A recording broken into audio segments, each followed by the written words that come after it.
ቲክቶከሩ በቁጥጥር ስር መዋሉ ተሰማ። ቄስ ነው፣ ቀን ይሰብካል፣ ማታ ደግሞ ዲጄ ነው። ያ ፕሬዝዳንት ዶናልድ ትራምፕ እጃቸውን ምንድነው የሆኑት? ሰበር በሆነ መረጃ ተመልሼ የመጣው በመጀመሪያው ቲክቶከሩ ታሰረ፣ የካቶሊኩ ቄስ ምን አደረገ፣ ትራምፕ ግድቡን አሜሪካ ነው የገነባችው በማለቱ ትራምፕ እጁን ምን ሆኖ ነው በሚሉ በእነዚህ ርዕስ ጉዳዮች እንወያያለን ማለት ነው። በቅድሚያ ይህንን ቻናል ሰብስክራይብ በማድረግ ላይክ እያደረጋችሁ ለምን ለብዙዎቹ እንዲደርስ ቪዲዮን ላይክ አድርጉ፣ ሼር እያደረጋችሁ የመጀመሪያው ርዕስ ጉዳይ ቲክቶከሩ ምን አደረገ በሚለው አንድ ቪዲዮ ያሳይቻችሁ ልመለስ። ቲክቶከሩ በቁጥጥር ስር መዋሉ ተሰማ። ሴት እህቶችን ወደ መዝናኛ ቦታዎች በመውሰድ በሚጠጡት መጠጥ ውስጥም አደንዛዥ እጽ በመጨመር ያልተገባ ድርጊት እንዲፈጽሙ በማድረግና በምስል በመቅረጽም ምስሉን በማህበራዊ ሚዲያ በማሰራጨት ወንጀል እንደተጠረጠረ ፖሊስ አስታውቋል። የአዲስ አበባ ፖሊስ ማህበራዊ ሚዲያን በመጠቀም ከሀገሪቱ ባህልና እሴት ውጭ የሆኑ ተግባራትን ሲፈጽም የነበረው ንጉሰ ዳዊት ወይም ደግሞ ግብዳው የተባለ ተጠርጣሪ በቁጥጥር ስር መዋሉን ዛሬ አስታውቋል። እንዳያችሁት ቲክቶከሩ ሴት እህቶቻችንን ወደ መዝናኛ በመውሰድ ያልተገባ ድርጊት በማድረግ መጠጥ እያጠጣቸው ሴቶቹን እየደፈረ ይህንን ነገር በማየት ቲክቶከሩ አሁን በእስር ቤት ይገኛል ማለት ነው። ኛው ቪዲዮ የሚሆነው የካቶሊኩ ቄስ ምን አደረገ በሚለው ነው። እስቲ ይህንን ቪዲዮ አሁንም ተመልክተን እንመለስ።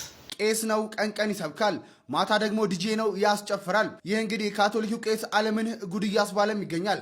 አባ ጉልሄርሜ ካቶሊክ ቄስ ናቸው። አባ ጉልሄርሜ ቀን ይሰብካሉ፣ ማታ ደግሞ በጭፈራ ቤቶች ዲጄ ሆነው ሃይማኖታዊ ሙዚቃዎችን በመቀላቀል ያስጨፍራሉ። ታዲያ እንግዲህ በቅርቡ በቤይሩት ተገኝተው ሁለቱንም ዝግጅት አንድ ላይ ያካሂደው በርካታ ሰዎችን ሰብከዋል፣ እንዲሁም በርካታ ሰዎችን አስጨፍረዋል። በዚህም የተነሳ በርካታ ትችትና ተቃውሞ ቢደርስባቸውም እሳቸው ግን በማደርገው ነገር ካልተደሰታችሁ ጸልዩልኝ በማለት ምላሽ ሰጥተዋል። የዚህን ካቶሊክ ቄስ ድርጊት እንዴት አያችሁት? ሀሳባችሁን በኮሜንት ጻፉልን። ፎሎ ማድረግ ቤተሰብ ይሁኑ። እንዳያችሁት የካቶሊኩ ቄስ ቀን ይሰብካል፣ ማታ ደግሞ ዲጄ ሆኖ ጭፈራ ያስጨፍራል ማለት ነው። ይህ ነገር እስከዛሬ ተደርጎ የማይታወቅ ድርጊት ነው። ቀን እየሰበከ ማታ ደግሞ ጭፈራ የሚያስተምር ቄስ አሁን በዚህ ዘመን እየመጣ ይገኛል ማለት ነው። ይሄ በእነሱ በውጮች ሀገር ላይ ያው እነሱ ጋር ይታወቃል። ሁሉም ነገር እንደ ፍሪ ነው የሚያዩት፣ ፍሪደም ነገር ስለለመዱ ነው። ግን ቢሆንም ያው እስከዛሬ የትም ቦታ ተደርጎ የማይታወቅ ነገር ነው። ይህ ነገር እስካሁን መነጋገሪያ እየሆነ ይገኛል። በቲክቶክ ዙሪያም ቫይራል የወጣ ቪዲዮዎች ስለሆኑ ነው ለእናንተ ያቀረብኩላችሁ ማለት ነው። ሶስተኛ ደግሞ ትራምፕ ግድቡን አሜሪካ ናት የገነባችው በሚል ብዙ የተስፋፋ ዙሪያ አለ። እስቲ እሱን አይተን እንመለስ። ትራምፕ ግድቡን አሜሪካ ነው የገነባችው ማለታቸውን ተከትሎ ታዋቂው የፊልም ባለሙያ ቴዎድሮስ ተሾመ ይህ እውነት ከሆነ አሜሪካ የወጣችውን ወጪ ኢትዮጵያ እንድትመልስ ደረሰኝ ላኩልን በማለት ግልጽ ደብዳቤ ለዋይት ሃውስ ልኳል። ግድቡ በድሃው ኢትዮጵያዊ ቦንድ ተገዝቶ የተሰራ የላባችን ውጤት እንጂ የአሜሪካ የቸርነት ፕሮጀክት እንዳልሆነም አስረድቷል። ትራምፕ አባይን ትንሽ ወንዝ ማለታቸውንም የነቀፈው ቴዎድሮስ አባይ ትንሽ ከሆነ ኤቨረስት ኮረብታ ነው፣ አንበሳም ድመት ነው ሲል ሟጧል። አክሎም አሜሪካ በራሷ መሬት የገነባችውን የሁቨር ግድብ ለመጠቀም ከሜክሲኮ ትዕዛዝ ትቀበላለች ወይ የሚል ጠንካራ ጥያቄም ሰንዝሯል። ቴዎድሮስ ደብዳቤውን ሲያጠቃልል ግድቡ የታገሰና የለፋ ሕዝብ መታሰቢያ ነው ብሏል። እናንተስ በቴዎድሮስ ተሾመ ደብዳቤና በሰጠው ምላሽ ምን ትላላችሁ? ሐሳቡን ትደግፋላችሁ?